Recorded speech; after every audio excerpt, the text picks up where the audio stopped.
এই শাহবাগী শক্তিকে আইডেন্টিফাই করে তাদেরকে বিচারের আওতায় নিয়ে আসতে হবে। এটাকে আমাদের সবাইকে ঐক্যমত আসতে হবে। যারা ফেসিবাদ বিরোধী শক্তি আছে আমরা সবাই এই শাহবাগী শক্তির ভিত্তি, এবং এই শাহবাগ এটা একদিনে তৈরি হয়নি। এই শাহবাগ এটা একটা শতবর্ষী প্রজেক্ট।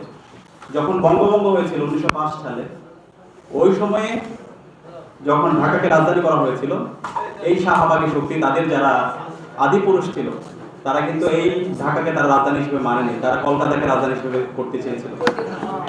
এবং এর পরবর্তীতে দেখতে পেয়েছেন মহান মুক্তিযুদ্ধের পর স্বাধীনতা পরবর্তী আমরা দেখতে পেয়েছি এই শাহবাগী শক্তি সবসময় এদেশের মাটি মানুষের যে সংস্কৃতি সেটাকে তারা ধারণ করতে পারেনি।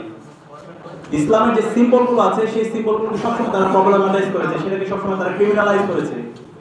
দাড়ি টুপি থেকে শুরু করে আল্লাহ রাসূল সাল্লাল্লাহু আলাইহি ওয়াসাল্লাম সাহাবীদেরকে নিয়ে তারা বিভিন্নভাবে কুরুচিপূর্ণ কুটুক্তিপূর্ণ তারা মন্তব্য করেছে। এবং এই পরিচয়ের কারণে সবসময় আমাদের মা আমাদের বোনদেরকে আমাদের পরিচয়ের কারণে হিজাবের কারণে তাদেরকে সবসময় আদানি করেছে, বিভিন্নভাবে তাদেরকে বঞ্চিত করা হয়েছে। এবং স্বাধীনতা পরবর্তী আমরা দেখতে পেয়েছি 54 বছর ধরে তাদের এই নির্মূলের রাজনীতি, প্রতিহিংসার রাজনীতি, ঘৃণার রাজনীতি, সেটা আমরা পুরো সময় জুড়ে দেখতে পেয়েছি। এবং সর্বশেষ সেটার একটা প্রাতিষ্ঠানিক রূপ 2013 সালে আমরা এই শাহবাগ কায়েমের মাধ্যমে দেখতে পেয়েছি। এবং পুরো প্রজেক্টটা রাষ্ট্রীয় পৃষ্ঠপোষকতায় সেটা হয়েছে। এই শাহবাগকে প্রতিষ্ঠিত করার জন্য ফ্যাসিস্ট হাসিনা এবং তার দল আওয়ামী লীগ রাষ্ট্রীয়ভাবে তখন একসাথে তারা কাজ করেছে। এই শাহবাগ কায়েমের মাধ্যমে আমরা দেখতে পেয়েছি বাংলাদেশে তারা বিচারহীনতার সংস্কৃতি তৈরি করেছে, তারা ডিহিউম্যানাইজেশনের যে সংস্কৃতি সেটার একটা প্রাতিষ্ঠানিক রূপ দিয়েছে। এবং তখন থেকে আমরা দেখতে পেয়েছি এই শিবির অথবা জামাত এই পরিচয়ে যে কোনো নাগরিকের অধিকার হরণ করা বৈধ, কাউকে ট্যাগ দিয়ে তাকে মেরে ফেলা বৈধ, এবং সে মারার পরে আবার সেলিব্রেশন করাও বৈধ। এবং পরবর্তীতে প্রথমে এটা ভিক্টিম হয়েছে জামাত, এরপর হচ্ছে ইসলামিক দলগুলো, আলেম ওলামা, এবং আস্তে আস্তে বাংলাদেশের সকল ফেসিবাদ বিরোধী শক্তি এই শাহবাগের ভিক্টিম হয়েছে।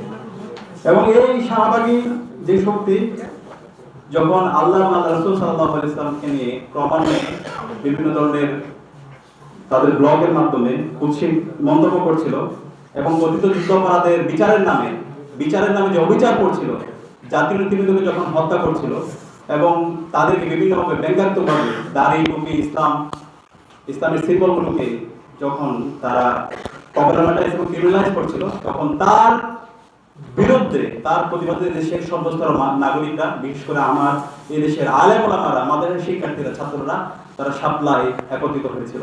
এবং সেই শাপলায় 5 মে আমরা গণজাগরণ দেখতে পেয়েছি, গণজোয়ার দেখতে পেয়েছি।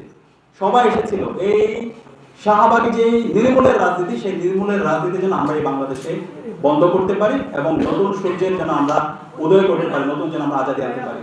তো সেই 5 মে আপনাদের সবার মনে থাকার কথা, আমরা তখন ছোট ছিলাম, আমরা তখন দেখছিলাম, আমরাও গ্রামগঞ্জে তখন রাজপথে নেমেছিলাম। আমরা মসজিদে নামাজের পর যখন মাগরিবের নামাজের পর আমরা দেখতে পাচ্ছিলাম লাশের পর লাশ মতিঝিলে নিয়ে আসা হচ্ছিল। আল্লামা মামুনুল হক যখন বক্তব্য দিচ্ছিল, তখন সারা দেশের প্রত্যেকটা মসজিদে, আমি আমার এলাকায় দেখতে পেয়েছি, প্রত্যেকটা মসজিদে মানুষ কান্না করছে, আমার মা বোনরা কান্না করছে, শিশুরা কান্না করছে। এই জালেম, এই হাসিনা, এই শাহবাগী, এই ঘৃণিত জীবীদের থেকে যেন আমরা এই দেশকে মুক্ত করতে পারি। তো সেদিন আমরা দেখতে পেয়েছি পুরো রাষ্ট্রীয় যন্ত্র এবং পার্শ্ববর্তী দেশের যে মেকানিজম, সেই মেকানিজম অনুযায়ী পুলিশ, র্যাব, বিজিবি এবং সবাইকে ব্যবহার করে এদেশের ইতিহাসে বর্বরচিত হত্যাকাণ্ড হয়েছে। এবং সেই হত্যাকাণ্ডের সংখ্যা এখন পর্যন্ত আমরা আইডেন্টিফাই করতে পারিনি। এটা নিয়ে অনেক ধরনের সংখ্যার তারতম্য আছে। তো এই সংখ্যাগুলো আমরা আশা করব নতুন সরকার সেই সংখ্যাটা তারা আইডেন্টিফাই করবে। আমাদের কিছু বিশেষ দফা আছে, সেই দফাগুলো আমরাও আপনাদের সামনে আমরা স্পষ্ট করব। তো আমরা এই শাপলায় গণহত্যা পরবর্তী আমরা পরবর্তীতে দেখতে পেলাম সারা দেশব্যাপী তারা এই শাহবাগী শক্তি, এই হাসিনার যে দানব হয়ে ওঠা, হাসিনার যে ফেসিবাদ, সেই ফেসিবাদকে তারা বৈধ দেওয়ার জন্য তারা কাজ করলো। হাসিনাকে বুদ্ধিভিত্তিকভাবে টিকে রাখার জন্য এই শাহবাগী শক্তি তারা কাজ করলো। ক্যাম্পাসে গণরম গ্যাসরুম কালচার, সেটাকে বৈধতা দেওয়ার জন্য এই শাহবাগী শক্তি তারা কাজ করলো। এবং এই শাহবাগী যে মিডিয়াগুলো আছে, একটু আগে শিল্পী খুব চমৎকারভাবে বলেছেন, এতগুলো লাশ করার পর তাদের কাছে সেটা কোনো ধরনের বিষয় না, বরং কোথায় কি কাজ কেটেছে সেটা তাদের কাছে গুরুত্বপূর্ণ হয়ে উঠল। তো এইভাবে মিডিয়া ফ্রেমিং এর মাধ্যমে আবার পুরো ফেসিবাদ বিরোধী শক্তিকে আবার হত্যাযোগ্য করা হলো। এবং ক্যাম্পাসে সেই নিয়ে সন্দেহে অসংখ্য শিক্ষার্থীদেরকে নির্মম নির্যাতন করা হলো।